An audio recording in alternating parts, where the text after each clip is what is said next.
There are only 2 months left to 2025, and the decisions you make in this remaining 2 months will determine if your 2025 will be an amazing year or if your 2025 will be just the same way you started and ended your 2024. I know some of you watching this video made bad financial decisions. Some of you made mistakes that were detrimental to your success in 2024, and I don't want you to make those mistakes. And that is the purpose of this video.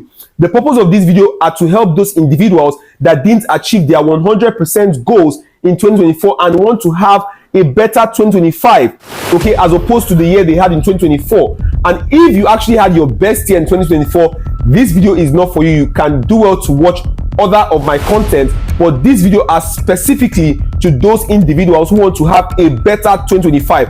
And the better 2025 can only come if you can utilize the information I share and make the most out of this remaining 2 months before 2025. What I'll do is that I'll start by listing out the things that you need to do to get a better 2025 and end up with sharing some tips that you do not need to do. The number one thing I want you to start with doing for the remaining 2 months of this 2024 before 2025 is to take a pen and a note.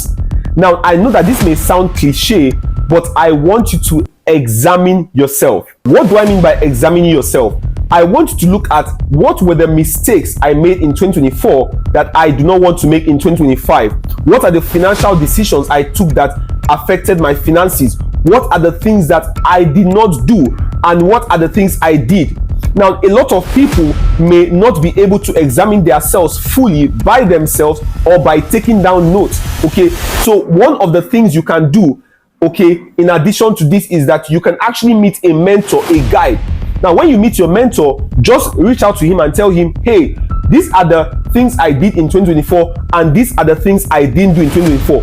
What were my mistakes? Why was I not able to hit my goals in 2024? Okay, so just list out the things that you did and the things that you didn't do that you felt you should have done, and ask your mentor what mistakes he can find through these things, okay?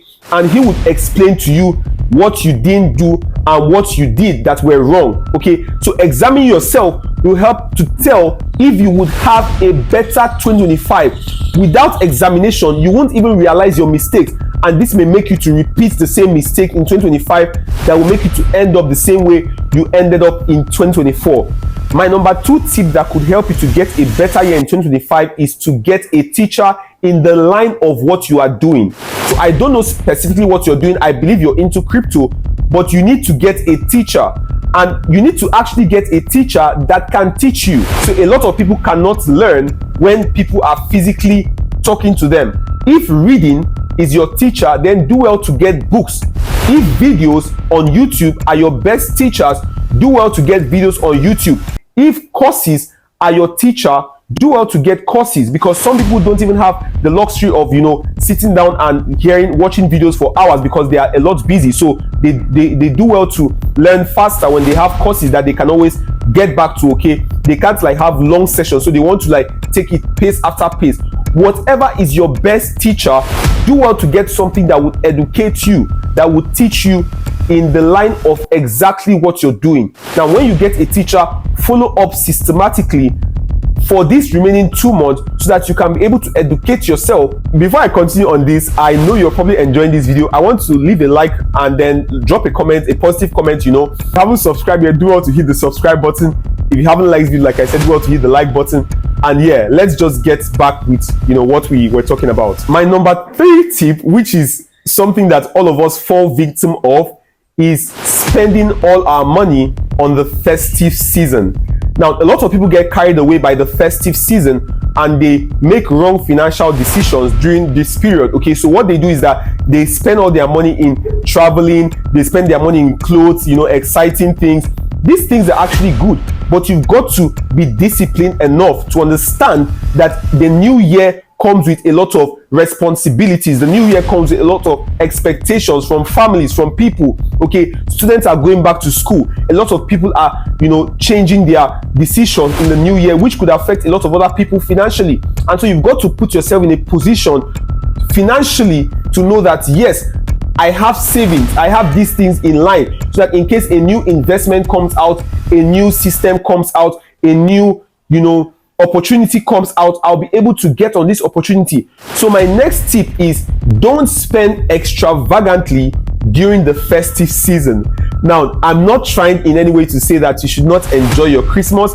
I'm not in any way trying to say you should not have fun with your family. Do all these things, but be very careful. Don't get carried away by the excitement of the festive season. Enjoy yourself, have fun, kill your chicken, eat, travel if you want to, if you can afford the lifestyle, but make sure that you also have your savings. Make sure that you also have things put in place that will help you for the new year. Don't spend extravagantly during this festive season. Try to save up. Try to look at the financial decisions like you have made, like I shared earlier, and then take a little bit of your profit that you have made during the year. Enjoy your Christmas and keep your capital and some extra profit to even make better financial decisions in 2025. My number 4 tip is build yourself spiritually. You actually need to build yourself spiritually.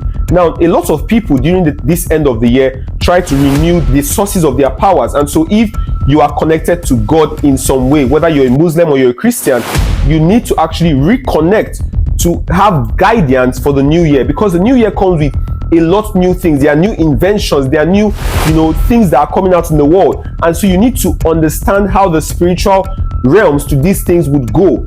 And so if you can have a clear picture on this will help you to gain clarity on how you can live your 2025. Now, from my opinion, I would prefer, or I would rather you build yourself on Jesus Christ, because he would give you clear visions, clear evidence of this, right?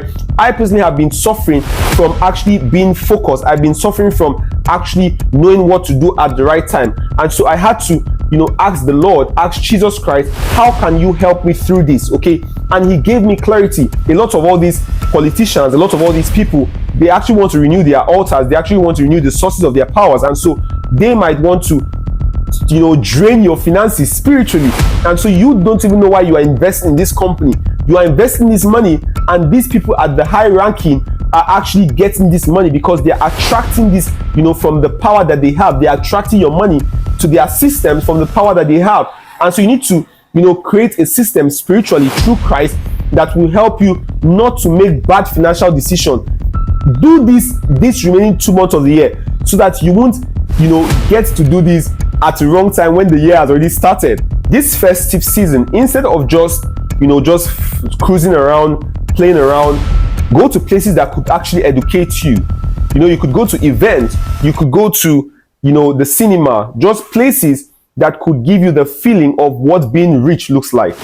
Okay, just connect with rich people this festive season, because a lot of rich people will be traveling, a lot of rich people would be having fun, and this is your chance to actually connect with these rich people. So let's say you go to a restaurant, an expensive restaurant, or let's say you go to a mall and you see someone that looks like he's successful and he has some bit of knowledge. Greet them, connect with them, be like, hey, how are you doing today? I love your outfit, I love what you're wearing, I would love to learn 1 or 2 things from you. I would love you to tip me on how to become successful. I'm trying to level up my life, level up my game. I don't know if you have some tips for me. And they will talk to you, and from there they could actually get your contact, which they could eventually help you financially. You never know. Okay, so do well to connect with some successful people this festive season. Go to nice places and just try to connect with people of high status, and hopefully this will help you, because they are going to be a lot vulnerable this season, and they are going to actually go to fun places as well. So this is your chance to actually connect with really successful people, and hopefully this also helps your financial life in 2025. Now, this is where it is going to get crazy, because these are actually the things that you do not need to do for this remaining 2 months going into 2025. And if you do these things, I'm sorry, your 2025 may just be the same as your 2024.